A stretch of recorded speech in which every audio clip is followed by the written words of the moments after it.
ਓਏ ਪਰ ਆ ਜਾ ਪਰ ਮਾਰ ਸੱਟ ਜਣੇ ਆ ਇੱਥੇ ਇੱਕ ਵਾਰੀ ਗਾਡਰ ਨਾ ਪੇਮੈਂਟ ਦਾ ਗਾਡਰ ਨਹੀਂ ਕੀ ਹੋ ਗਿਆ ਚੈਲੰਜ ਸੇਲ ਗੁੰਦਲ ਤੇ ਔਰ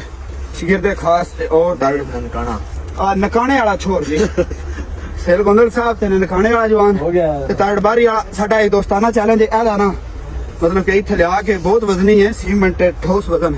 ਨੇ ਇੱਥੇ ਲਿਆ ਕੇ ਇੱਥੇ ਕਰਨਾ ਵੇਖਣਾ ਕੌਣ ਕਰ ਸਕਦਾ ਹੈ ਤਾਰ ਸਾਹਿਬ ਤੁਸੀਂ ਨਹੀਂ ਕਰਨਾ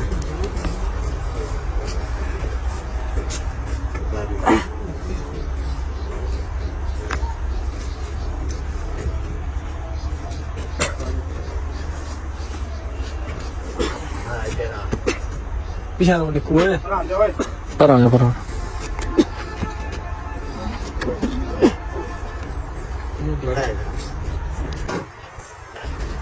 ਇਹ ਕਰ ਦੇ ਜੀ ਤਰੜ ਸਾਹਿਬ ਜੀ ਤਰੜ ਸਾਹਿਬ ਮੈਂ ਨਾ ਬਾਰੇ ਹੋ ਇਹਦੀ ਬਾਲੂ ਖਰਾਬ ਹੈ ਮੈਨੂੰ ਮੋੜੇ ਆ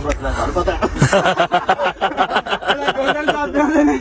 ਨਹੀਂ ਦਾ ਬਾਦੂ ਖਰਾਬ ਹੈ ਤੇ ਮੈਂ ਬੋਰੇ ਵਾਲਾ ਮਰਸੇ ਤਾਲੋ ਕੋਈ ਨਹੀਂ ਜਿਸ ਮੈਨੂੰ ਪੁੱਛਣ ਆਇਆ ਕੋਈ ਨਹੀਂ ਇਹ ਪ੍ਰੋਗਰਾਮ ਤੋਂ ਵੇਖ ਨਹੀਂ ਕੀਤਾ ਪ੍ਰੋਗਰਾਮ ਤਾਂ ਵੜ ਗਿਆ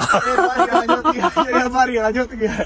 ਬਾਕੀ ਲਵ ਯੂ ਖੁਸ਼ ਅੱਲਾਹ ਕੋਸ਼ਿਸ਼ ਕਰਨਾ ਕੋਸ਼ਿਸ਼ ਕਰ ਖੈਰ ਚੁੱਕਣਾ ਮਦਦ ਮੋਢੇ ਚੋੜ ਲੈ ਜਿਵੇਂ ਦਿੱਲੀ ਚੌਕ ਸ਼ਹਿਰ ਪਾਸ ਗਏ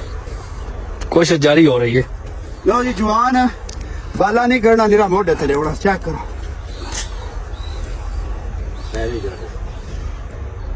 ਹਾਂ ਨਹੀਂ ਜਿੱਤਾ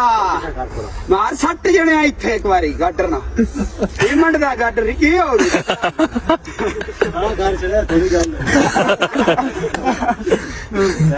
ਨਹੀਂ ਮੈਂ ਜਣੇ ਕੋਲ ਲੱਖ ਵੇ ਜਿੱਤਾ ਵਾਕਈ ਬਹੁਤ ਬਦਲੀ ਹੈ ਕਾੜੇ ਜਦੋਂ ਸੱਟ ਮਾਰੀ ਹੈ ਕੀ ਹੋ ਗਿਆ ਅਸ ਉਹ ਲਵਾਰ ਨਹੀਂ ਆ ਟੋਕਾ ਛੱਡਦੇ ਨੇ ਉਹ ਮੈਂ ਫਾਰੇ ਮਨੀਰ ਲਵਾਰ ਅੱਲਾ ਸੋਹਣਾ ਜੰਨਤ ਦੇਵੇ ਬੜਾ ਸ਼ਲਾਦਾ ਬੰਦਾ ਸਾਡੇ ਲੋਕਾਂ ਦਾ ਫੌਤ ਹੋ ਗਿਆ ਮੈਂ ਉਹਦੇ ਕੋਲ ਬੈਠਿਆ ਨਾ ਉਹ ਜਿਸ ਸੱਟ ਮਾਰੇ ਨਾ ਟੋਕੇ ਚ ਨਾਣ ਗਿਆ ਤੇ ਚਾਚਾ ਕਰੇ ਮੈਂ ਆਖਿਆ ਚਾਚੂ ਜੀ ਇਹ ਕੀ ਵਜ੍ਹਾ ਇਹ ਜਿਹੜਾ ਤੁਸੀਂ ਇੰਜ ਕਰਦੇ ਹੋ ਵਾ ਇਹ ਕੋਈ ਤਕਨੀਕ ਹੈ ਜਾਂ ਨਹੀਂ ਉਹਦਾ ਮੇਰਾ ਪੁੱਤਰ ਮੈਂ ਵਡੇਰਾ ਹੋ ਗਿਆ ਮੈਂ ਕਰਦਾ ਨਹੀਂ ਇਹ ਨਿਕਲ ਜਾਂਦੇ ਜਿਹੜੇ ਜਿਹੜੀ ਉਹ ਨਿਕਲ ਗਈ ਨਿਕਲ ਜਾਂਦੀ ਹੁੰਦੀ ਹੈ ਜਿਸ ਵੇਲੇ ਜਾਨ ਨਾ ਸਾਂਭੀਏ ਤੇ ਤਾਂ ਮੈਂ ਨਾ ਜਾਨ ਜਿਹਨੇ ਉਹ ਸਾਂਭੀ ਰੱਖਿਆ ਕਰੋ ਕਈਆਂ ਸੱਟ ਮਾਰੀਏ ਤੇ ਨਾ ਉਹ ਨਿਕਲੇ ਤੇ ਜੋ ਕੁਝ ਹੋਵੇ ਅਗਲੀ ਸ਼ਾਇਦ ਟੁੱਟੇ ਬਾਕੀ ਲਵ ਯੂ ਆਲ ਸਪੋਰਟਸਮੈਨ